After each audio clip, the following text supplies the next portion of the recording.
Welcome back to Honest Straightforward Reviews. In today's episode, I'll be reviewing the Yeti X by Blue. It's a USB microphone that offers really good components to its predecessor, the Yeti. Now, the Yeti has 4 capsules that aim between left, right, back, and front. Okay? So what that does is depending on what is being active, which capsules are active, it'll help the mic pick up whether you're sitting in front of it, behind it, on the sides, and things like that. That's really useful, guys, and that's really good because it lets the mic do a lot of things like record people that are sitting behind it and in front of it if you want the sides to be silent or all over and things like that. In front of it, there's a gains dial with lights to show you how loud you're currently speaking and the level of gains applied or reduction. You can also press the dial to mute yourself. You can also use it to adjust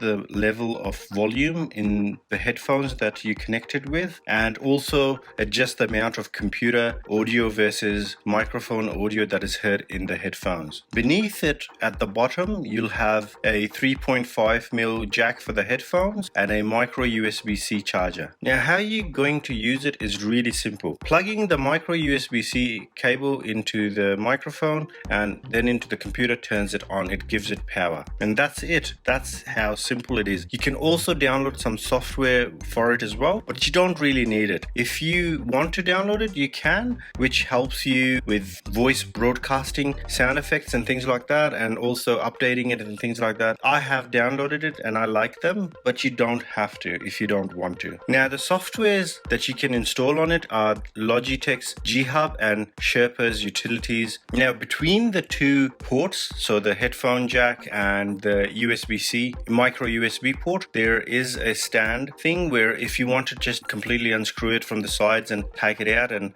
have it hanging on a mic stand, you can, but that's sold separately. And if you use the Logitech G Hub utility software that you can download and install, you can also customize what sort of lighting and what it means and things like that for your recording as well. So the gains dial, the light around it, you can customize it. So it's got 4 different patterns, polar patterns. So the first one is for stereo recording. So this is for people who do ASMR and ambient sound recording and things like that. The second one is omnidirectional, records all sound around the microphone in a mono track. Cardioid is number 3, which is a heart-shaped pickup, which is ideal for voiceovers, voice acting, podcasting, and YouTubers such as myself. And in this mode, the mic only picks up what's in front of it and slightly off angle. Then the last one, the 4th one, is bidirectional, which picks up whatever is in front and behind of the mic. Good for conversation with a person in front of you. Now, this mic advertises itself as a mic that is used by streamers, podcasters, and YouTubers. It's not meant for anything else. So therefore, I haven't pit this against something like the Shure SM7B or the Electro Voice RE20. The Yeti X still has some issues that the Snowball does. The Snowball obviously has a magnitude of issues. The Yeti X has a slight difficulty with sounds that have a P, PH, F, S, SH, Z sounds in it, and that's because it's got nothing else with it. You can get a filter for it and put it in front of your mouth, which will take that out. If you're looking for something that's easy to use, simple, and things like that, I would suggest that you look at this microphone. It's pretty good.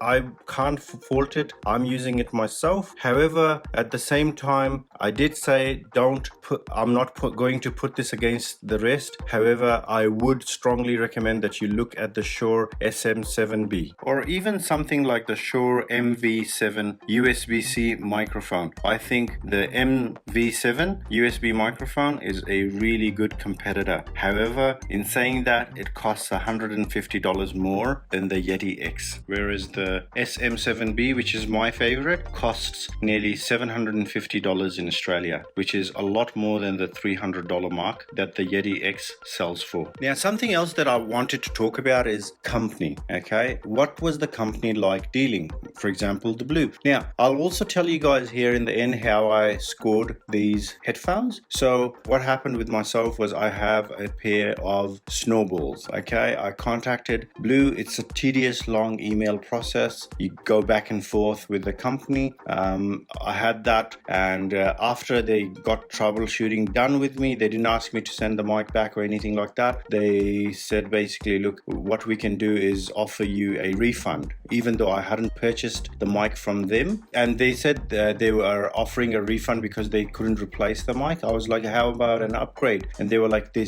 don't have stock at the moment for the upgrade either. So I offered them instead. I was like, hey, look, how about I upgrade it to the Yeti X, and then you guys can refund that instead. And they agreed to it. And after purchasing it and emailing them back and forth and getting different responses, I finally was able to get a refund for the Yeti X, and that's how I got a free upgrade to the Yeti X. So as a company, Blue did it a lot better. It did it a lot better than Apple. So at the moment, I'm dealing with Apple in regards to one of my computers, and they've completely stuffed me around. And that's Apple lately. They just completely stuff you around. Whereas Blue as a company, yes, it was emails, but it's not, you're not spending hours upon hours in a Apple store and hours upon hours with Apple's tech support and trying to explain to them again and again what's going on. Instead, you have a email history, and you just go, hey, this is what's happening, this is what I've been offered, what do you guys think, rah rah. So they have a trend, and there's no phone calls, and the email takes you 5 minutes. But it was a long, tedious process. However, it wasn't time consuming like Apple's. All right, guys, I hope you really liked this video. I just wanted to give you guys a good heads up about everything. Now, you can support the channel by subscribing. If you like the video, do give it a like, because it helps